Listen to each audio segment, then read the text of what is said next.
Hello students, आज हम next topic start करते हैं पॉलिनेशन। अभी तक हमने क्या पढ़ा है?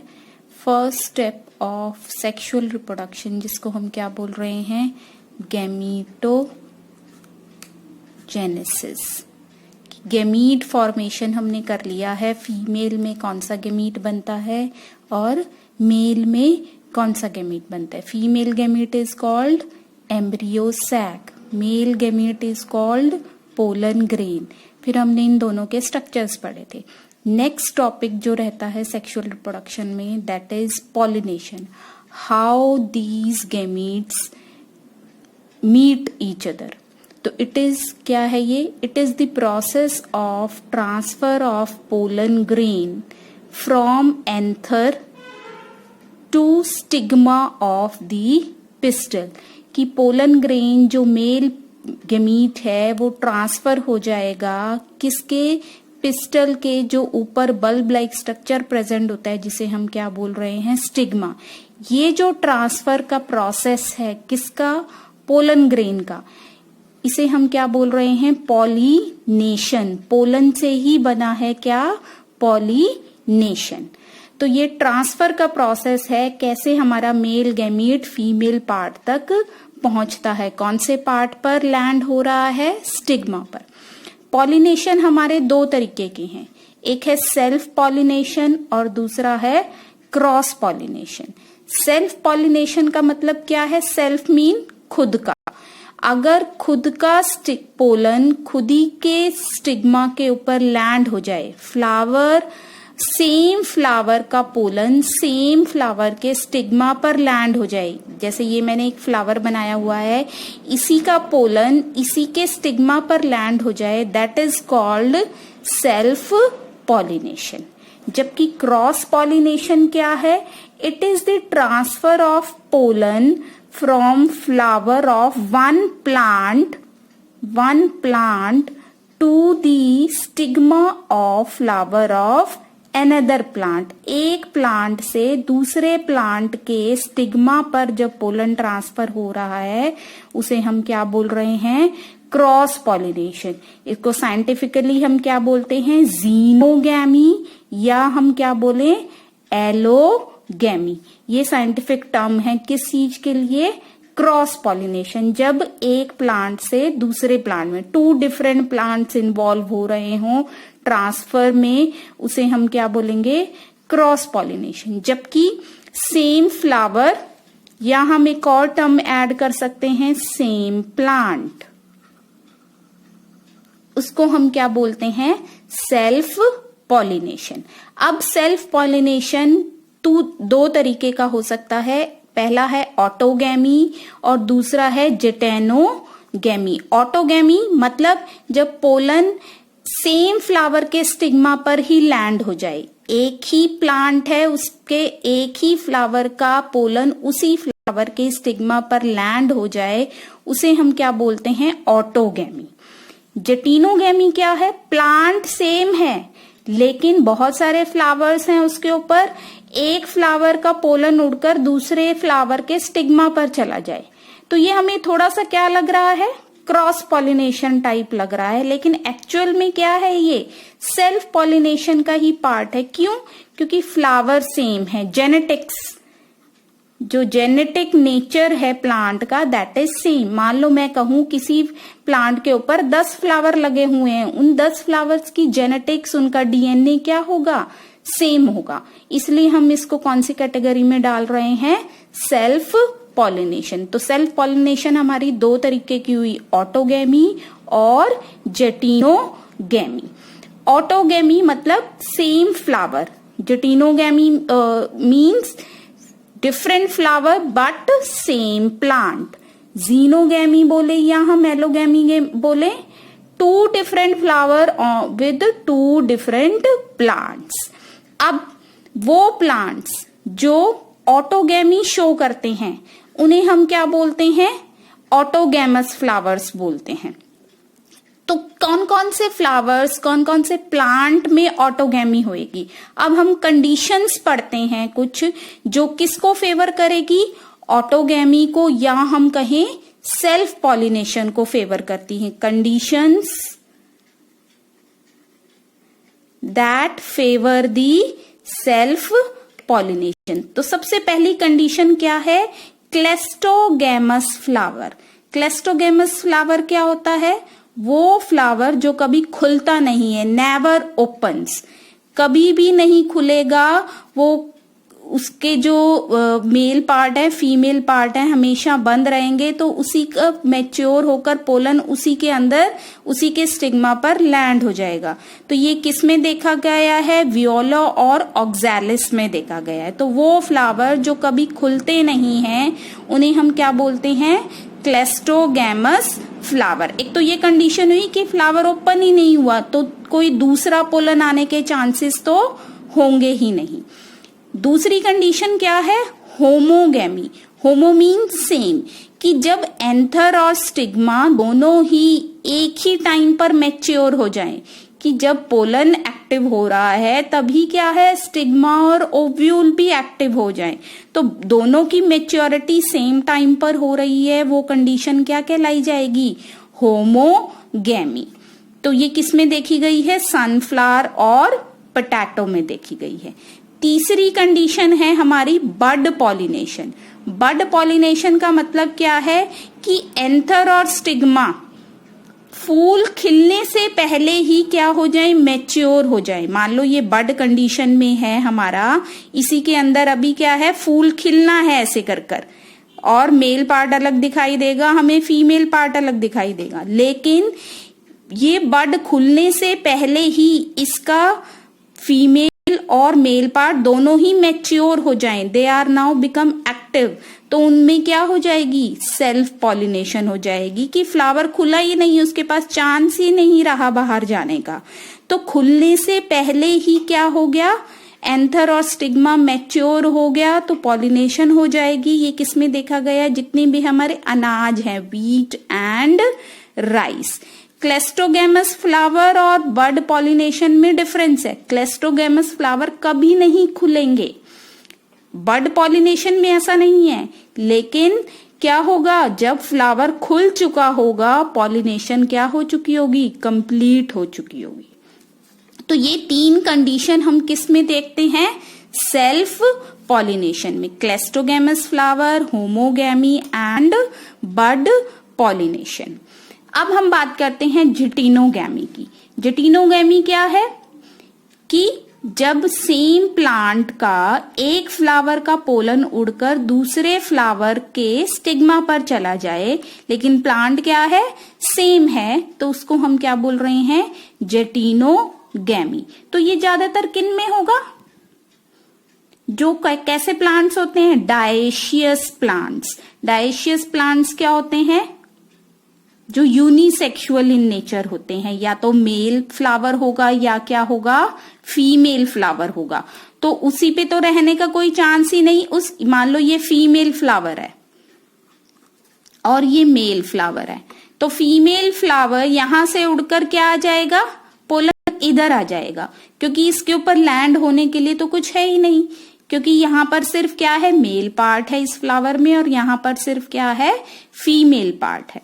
तो ये ज्यादातर किन में देखा गया है? डायेशियस कंडीशंस में देखा गया है। तो जेनेटिकली तो हम इस जिटिनोगैमी को क्या बोलेंगे? जेनेटिक्स सेम ही प्लांट है, तो उसका जेनेटिक्स क्या रहेगा? दोनों फ्लावर्स का सेम। तो फंक्शनली, जेनेटिकली बोले हम तो वो क्या है? सेल्फ पॉलिनेशन है, सेल्फ पॉलिनेशन। लेकिन एक्चुअल में हमें क्या दिखाई दे रहा है? कि ट्रांसफर हो रहा है कुछ। तो functionally it is a cross pollination, but हम एक्चुअल में इसको क्या बोलेंगे? सेल्फ पॉलिनेशन बोलेंगे, क्योंकि जेनेटिक्स प्लांट का क्या है? वही रहेगा। तो ये हमने दो तरह की क्या पढ़े? सेल्फ पॉलिनेशन, ऑटोगैमी और जिटिनोगैमी। साथ में हमने इनकी कंडीशंस करी। तो अब आगे एडवांटेजेस देखते हैं। क्या एडवांटेजेस हमें दिखाई दे रही हैं सेल्फ पॉलिनेशन के लिए? Chance of pollination are more. जैसे मान लो बड खुला ही नहीं है या फ्लावर कभी ओपन ही नहीं होता, तो उनमें अगर ऐसा हो रहा है तो वहां पर अगर क्रॉस पॉलिनेशन के ऊपर डिपेंड होता तो वो क्या रहता, चांसेस ऑफ पॉलिनेशन कम होते। लेकिन इन कंडीशंस में सेल्फ पॉलिनेशन से क्या फायदा हो गया, चांस ऑफ पॉलिनेशन क्या हो गई, बढ़ गई। दूसरी क्या है, it maintain the purity of race. जैसी जेनेटिक्स चली आ रही है उसको बनाए रखने के लिए कौन सी पॉलिनेशन हेल्प करती है, सेल्फ पॉलिनेशन। मतलब अच्छे गुण जो लगातार चलते आ रहे हैं वो इससे हम बना सकते हैं। कौन सी क्रॉस से, सेल्फ क्रॉस से, सेल्फ पॉलिनेशन से। Purity of race, purity of race का मतलब क्या है कि मान लो किसी प्लांट में 4 अच्छे गुण हैं, उन चारों गुणों को लगातार बनाए रखने के लिए हम हमेशा क्या करेंगे, सेल्फ पॉलिनेशन करेंगे। हम क्या करेंगे, सेल्फ पॉलिनेशन करेंगे। ये इसकी एडवांटेजेस हम कहाँ पढ़ेंगे, आगे एक फूड प्रोडक्शन वाला चैप्टर आएगा वहां पर आएंगी। तो प्योरिटी ऑफ रेस का मतलब यही है कि जो अच्छे गुण हैं उनको बनाए रखने के लिए क्या क्या इंपॉर्टेंट है, सेल्फ पॉलिनेशन इंपॉर्टेंट है। अब तीसरी एडवांटेज हमें क्या दिखाई दे रही है, no need to produce large pollen. ज्यादा पोलन हमें बनाने की जरूरत ही नहीं है क्योंकि पोलन ने कहीं दूर उड़कर नहीं जाना है। चौथा क्या है, flower need not to be attractive. उसमें कोई कलरफुल पेटल्स सेपल्स नहीं होनी चाहिए, ज्यादा सुंदर भी नहीं दिखाई देगा, तब भी क्या हो जाएगी, पॉलिनेशन हो जाएगी। तो ये 4 एडवांटेजेस हैं हमारी किसकी, सेल्फ पॉलिनेशन की। अब हम बात करते हैं डिसएडवांटेजेस क्या हैं। No variation. अब सेम जेनेटिक्स का प्लांट यूज हो रहा है, यहां पर सेम प्लांट, यहां पर सेम प्लांट, सेम प्लांट का जेनेटिक्स यूज हो रहा है, तो जेनेटिक्स वही रह रहा है, तो क्या होगा, विभिन्नताएं नहीं आ सकती। नो वेरिएशन, विभिन्नता नहीं आएगी कोई भी, जिसकी वजह से क्या होगा, चांसेस नए स्पीशीज बनने के क्या हो जाएंगे, कम बन जाएंगे। तो no variation, less chance of producing new species. नई प्रजातियां हम नहीं बना पाएंगे, कब, जब सेल्फ पॉलिनेशन होती है प्लांट में। दूसरा, progeny get weaken after every generation. तो लगातार सेल्फ पॉलिनेशन होने की वजह से क्या पता हमारी जो जेनेटिक्स है प्लांट की वो भी क्या हो सकती है, खत्म हो सकती है। तो ये 2 डिसएडवांटेजेस हैं जिसकी वजह से प्लांट की क्या होगी, हम सेल्फ पॉलिनेशन को नहीं प्रेफर करेंगे, हम क्या प्रेफर करेंगे, क्रॉस पॉलिनेशन। क्यों, अभी हम एडवांटेजेस देखते हैं। ठीक है, तो क्रॉस पॉलिनेशन में हमने क्या देखा कि transfer of pollen from flower of one plant to the stigma of flower of another plant. तो यहां पर भी हम कंडीशंस देखते हैं कि किन किन कंडीशंस में क्रॉस पॉलिनेशन होती है। प्लांट में क्या कंडीशंस होंगी कि जिसकी वजह से क्या फेवर होगा, सेल्फ पॉलिनेशन ना होकर क्या हो जाए, क्रॉस पॉलिनेशन। जैसे हम करें कोई बायसेक्सुअल फ्लावर है, बायसेक्सुअल फ्लावर मतलब जहां पर आपका फीमेल पार्ट और मेल पार्ट दोनों ही प्रेजेंट है, फिर भी वो प्लांट या वो फ्लावर किसको फेवर करे, क्रॉस पॉलिनेशन को। ऐसी क्या कंडीशंस हैं वहां पर कि उसके पास दोनों चीज होने के बावजूद भी सेल्फ पॉलिनेशन नहीं हुई, क्या हुई, क्रॉस पॉलिनेशन। तो ये कुछ कंडीशंस हैं। सबसे पहली कंडीशन है डाइकोगैमी। डाइकोगैमी का मतलब है कि जब आपका बायसेक्सुअल फ्लावर है, वहां पर मेल पार्ट भी है और फीमेल पार्ट भी है, दोनों ने क्या होना है, मैच्योर होना है। मेल पार्ट ने मैच्योर होकर क्या बनाना है, पोलन बनाने हैं, जबकि फीमेल पार्ट ने मैच्योर होकर स्टिग्मा को एक्टिव करना है और क्या बनाना है, एम्ब्रियो सैक बनाना है।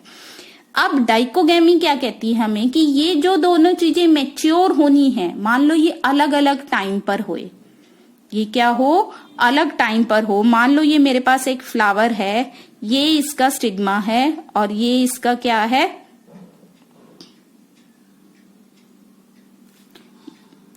ये क्या हो गया, ये ओवरी, ये स्टिग्मा स्टाइल, और ये मेरे पास एक क्या प्रेजेंट है, मेल पार्ट है, फिलामेंट और एंथर। तो तो ये एक फ्लावर है, ये कैसा फ्लावर हुआ, दोनों पार्ट प्रेजेंट है, तो यहाँ पर हम क्या बोलेंगे, it is a bisexual flower. मान लो मैं कहूं कि यहाँ पर एंथर ने तो क्या बना दिए, पोलन्स बना दिए, लेकिन अभी स्टिग्मा एक्टिव नहीं हुआ। तो मान लो पोलन्स बन भी गए और पोलन उड़कर यहां पर भी आ गया, लेकिन stigma is not active to take pollen. तो वो कंडीशन जब आपका पोलन अलग टाइम पर मैच्योर हो रहा हो और आपका फीमेल पार्ट अलग टाइम पर मैच्योर हो रहा हो, वो कंडीशन क्या कहलाई जाएगी, डाइकोगैमी। तो ऐसी कंडीशन में मान लो ये पोलन यहां उड़कर आ भी गया, तब भी किसको फेवर नहीं कर पाएगा, सेल्फ पॉलिनेशन को फेवर नहीं कर पाएगा। क्यों, क्योंकि वो स्टिग्मा एक्टिव ही नहीं है उस पोलन को लेने के लिए। तो अब यहां पर सेल्फ पॉलिनेशन हो ही नहीं सकती। तो वो कंडीशन जहां पर पोलन और स्टिग्मा मैच्योर अलग अलग टाइम पर होते हैं, उसे हम क्या बोलते हैं, डाइकोगैमी। अब कौन सा पार्ट पहले मैच्योर हो रहा है, उसके बेसिस पर ये दो तरीके की है। प्रोटोगाइनी, जब फीमेल पार्ट जल्दी मैच्योर हो जाए, मतलब stigma is active to take pollen, तो ये किस में देखा गया है, बाजरा में। प्रोटोएंड्री क्या है, जब आपके पोलन्स जल्दी मैच्योर हो जाएं एज कंपेयर टू स्टिग्मा, ये किस में देखा गया है, मेज, जो मक्का है आपका। तो ये दो कंडीशंस किस में आएंगी, डाइकोगैमी, जब मैच्योरिटी मेल और फीमेल पार्ट की क्या हो, अलग अलग हो। नेक्स्ट जो कंडीशन है हमारी क्रॉस पॉलिनेशन को फेवर करने के लिए, वो है सेल्फ इनकम्पैटिबिलिटी। सेल्फ इनकम्पैटिबिलिटी का मतलब क्या है, इनकम्पैटिबल क्या होता है, एक दूसरे के पूरक ना होना। जैसे हम मैरिजेस की बात करते हैं कि हस्बैंड वाइफ में तालमेल बिठा हुआ है तो उनकी लाइफ बहुत अच्छी चलेगी, उसको हम क्या बोलेंगे, कंपैटिबल है, वो एक दूसरे के पूरक बने हुए हैं। इनकम्पैटिबल का मतलब एक दूसरे के पूरक नहीं है, वो साथ निभा नहीं पाएंगे। तो सेल्फ का मतलब, अगर अब यहां पर इनकम्पैटिबिलिटी किस चीज के लिए आएगी, पोलन और स्टिग्मा के ऊपर, क्योंकि उन दोनों ने ही क्या करवाना है, लैंडिंग होनी है। अगर पोलन, मान लो पोलन मेरा ट्रांसफर होकर इस स्टिग्मा पर आ भी गया, मान लो ये दोनों ही मेल और फीमेल पार्ट एक ही टाइम पर मैच्योर हो रहे हैं, डाइकोगैमी कंडीशन नहीं है इस फ्लावर के पास।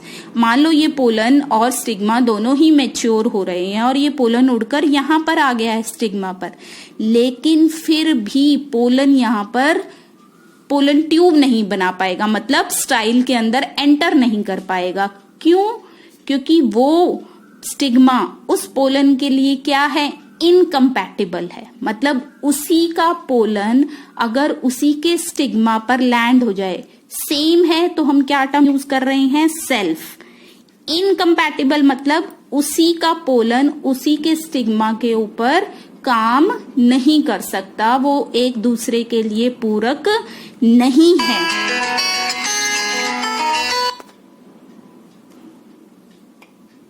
एक दूसरे के पूरक नहीं है, ऐसी कंडीशन को हम क्या बोलते हैं, सेल्फ इनकम्पैटिबिलिटी।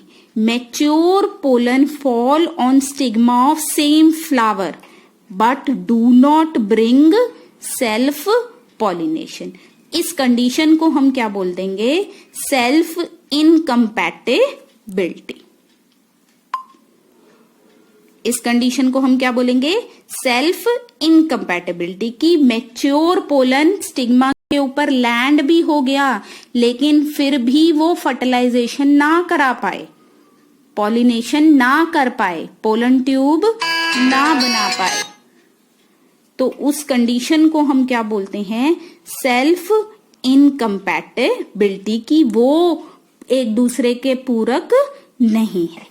तीसरी कंडीशन क्या है हमारी, हेटेरोस्टाइल। हेटेरोस्टाइल का मतलब है कि जो आपका मेल और फीमेल पार्ट है दोनों अलग अलग लेंथ के हैं। मान लो मेल पार्ट बहुत लंबा है या फीमेल पार्ट बहुत लंबा है, कि उनकी सेम पोलन उसी के ऊपर लैंड नहीं हो सकता। ऐसी कंडीशन को हम क्या बोलेंगे, हेटेरोस्टाइल। क्या बोलेंगे हम, हेटेरोस्टाइल। जैसे मैं कहूं कि मेरा फीमेल पार्ट क्या है, बहुत लंबा है,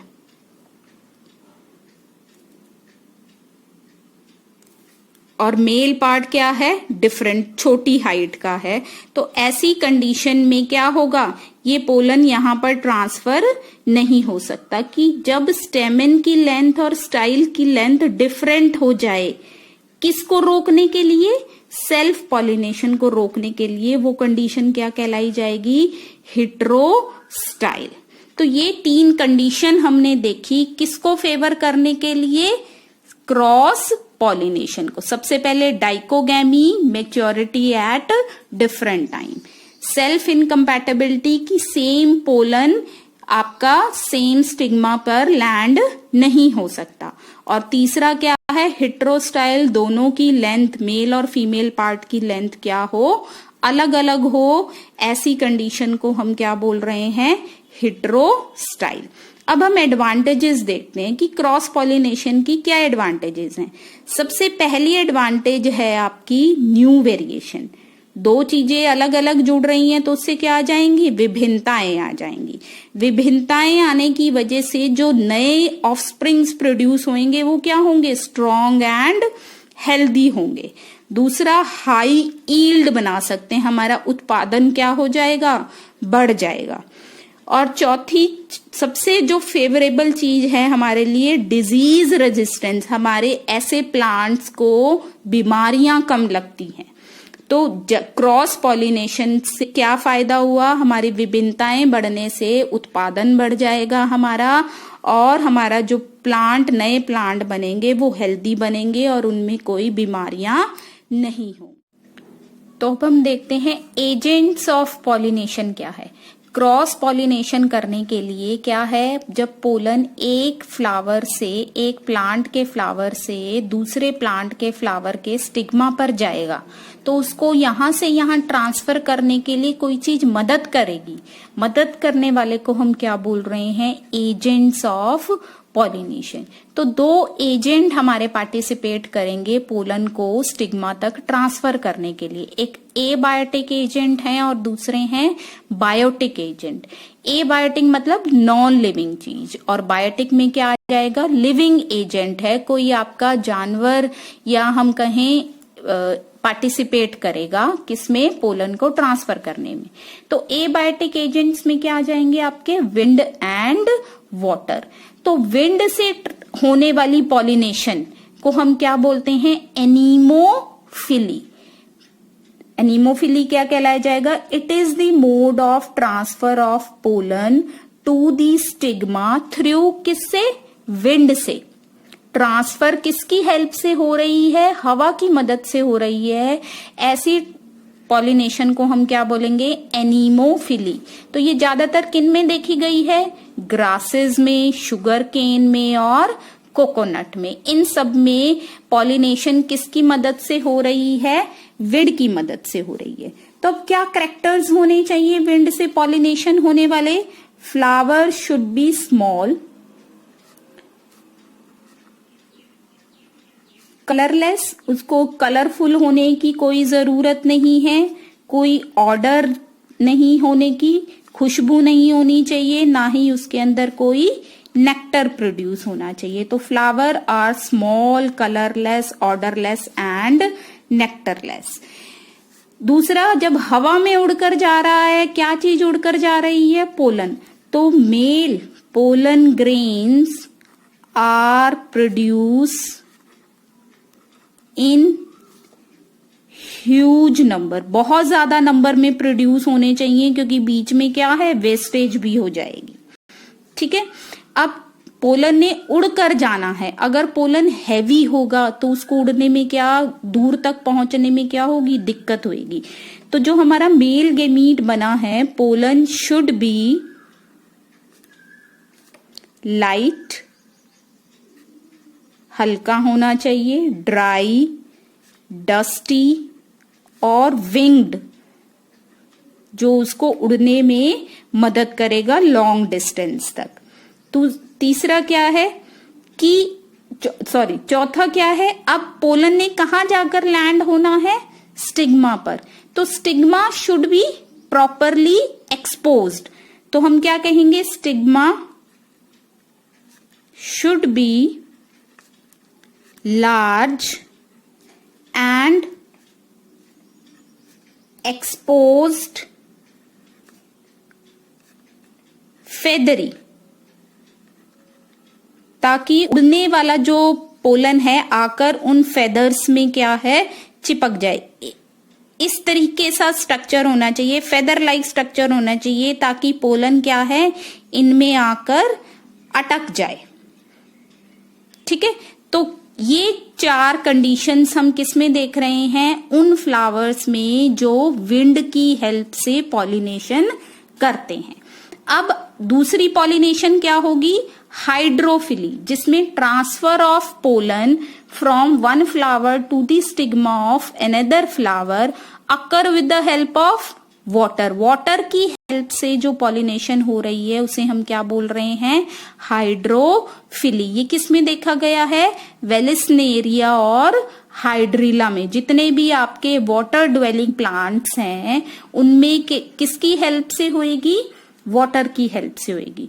तो अब वाटर की हेल्प से होने वाले जो पॉलिनेशन है प्लांट्स, उनकी क्या कंडीशन होनी चाहिए, कैसे फीचर्स होने चाहिए। यहां पर क्या होना चाहिए, फ्लावर शुड बी स्मॉल, यहां पर भी कलरफुल होने की कोई जरूरत नहीं, कलरलेस, ऑर्डरलेस एंड नेक्टरलेस।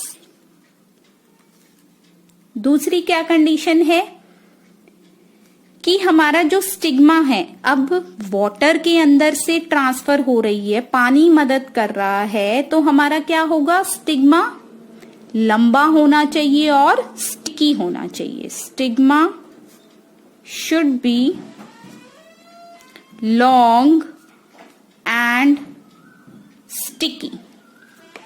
तीसरा क्या होगा, अब जो आपका पोलन उड़ चलकर आ रहा है पानी में, उसको पानी से बचाने के लिए उसके बाहर क्या है, एक ऑयली लेयर होनी चाहिए जो उसके पानी के इफेक्ट से बचा कर रखेगा। तो पोलन शुड बी, तो pollen grain should be protected by mucilage covering. किस चीज से बचने के लिए, गीला होने से, to prevent from wetting. Wetting से बचाने के लिए हमारे पोलन ग्रेन के बाहर एक ऑयली सिक्रीशन कवरिंग होनी चाहिए, जिसे हम क्या बोल रहे हैं, म्यूसिलेज। तो ये कुछ कंडीशंस हुई जो किन में होगी, उन फ्लावर्स की कंडीशंस हैं जो किससे पॉलिनेट हो रहे हैं, पानी से। ऐसी पॉलिनेशन को हम क्या बोल रहे हैं, हाइड्रोफिली। और ऐसे फ्लावर्स को हम क्या बोलेंगे, हाइड्रोफिलस फ्लावर। तो क्या कंडीशन हुई, flower should be small, colourless, odourless and nectarless. Stigma should be long and sticky. तीसरा क्या हुआ, pollen grain protected by mucilage covering to prevent from wetting. अब हम बात करते हैं बायोटिक की, जिसमें हम किसके बारे में पढ़ेंगे, इंसेक्ट पॉलिनेशन की। तो इंसेक्ट से पॉलिनेशन होने वाली कंडीशन को हम क्या बोलेंगे, एंटिनोमोफिली।